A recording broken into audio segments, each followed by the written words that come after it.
दोस्तों, अगर बात करें अपने भारत देश की, तो अपना देश तमाम रहस्यों से भरा पड़ा है।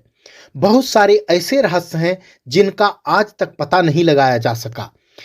एक ऐसा ही रहस्य है जो देश की एकलौती नदी जहां पर पानी के साथ बहता है सोना, कई साल से लोगों की कमाई का बना हुआ है जरिया।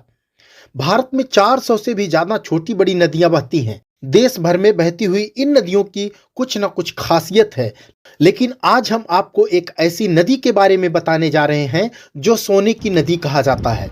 जी हाँ, यहाँ पानी में सोना मिलता है। आपको जानकर हैरानी होगी कि सैकड़ों सालों बाद भी वैज्ञानिकों को यह पता नहीं चल पाया कि इस नदी में सोना क्यों बहता है। यानी इस नदी का सोना वैज्ञानिकों के लिए अभी भी रहस्य बना हुआ है। हम बात कर रहे हैं झारखंड में बहने वाली स्वर्णरेखा नदी की।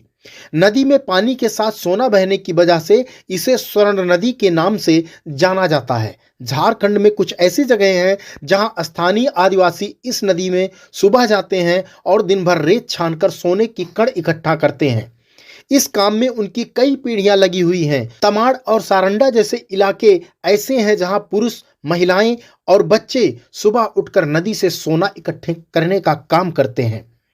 ये नदी झारखंड, पश्चिम बंगाल और उड़ीसा में बहती है और इसका उद्गम झारखंड के रांची शहर से लगभग 16 किलोमीटर दूर है। इस नदी से जुड़ी हुई एक हैरान कर देने वाली बात यह है कि रांची स्थित ये नदी अपने उत्तम स्थल से निकलने के बाद उस क्षेत्र की किसी भी अन्य नदी में जाकर नहीं मिलती है, बल्कि यह नदी सीधे बंगाल की खाड़ी में गिरती है। मीडिया रिपोर्टर्स के मुताबिक यहाँ रिसर्च कर चुके कई भूवैज्ञानिकों का मानना है कि ये नदी चट्टानों से होकर आगे बढ़ती है और इस वजह से इसमें सोने के कण आ जाते हैं।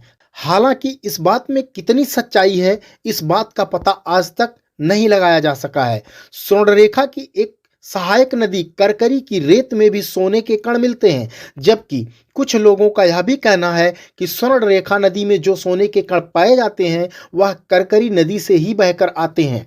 नदी की रेत से सोना इकट्ठा करने के लिए लोगों को दिन भर मेहनत करनी पड़ती है। आदिवासी परिवार के लोग दिन भर पानी में सोने के कण ढूंढने का काम करते हैं। दिन भर काम करने के बाद आमतौर पर एक व्यक्ति 1 या 2 सोने के कण ही निकाल पाता है। एक कण को बेचकर 80 से 100 रुपए कमाते हैं। इस तरह सोने के कण बेचकर एक शख्स औसतन महीने में 5 से 8 हजार रुपए ही कमाता है। तो दोस्तों, हमारी ये जानकारी कैसी लगी कमेंट बॉक्स में लिखकर जरूर बताइएगा और भी इसी प्रकार की जानकारी के लिए हमारे चैनल को सब्सक्राइब जरूर करिएगा।